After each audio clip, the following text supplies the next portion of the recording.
So these are the sets of Micrology tin kits. You get 3 different ones in each set. I haven't opened these ones, but each of these does come with 4 blocks of coir in each one,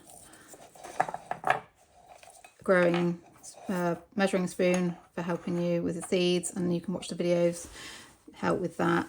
And then all of the seeds, as I said, there's 3,000 seeds in each of those, and then fully inclusive instructions and a link here to our growing tutorials on YouTube.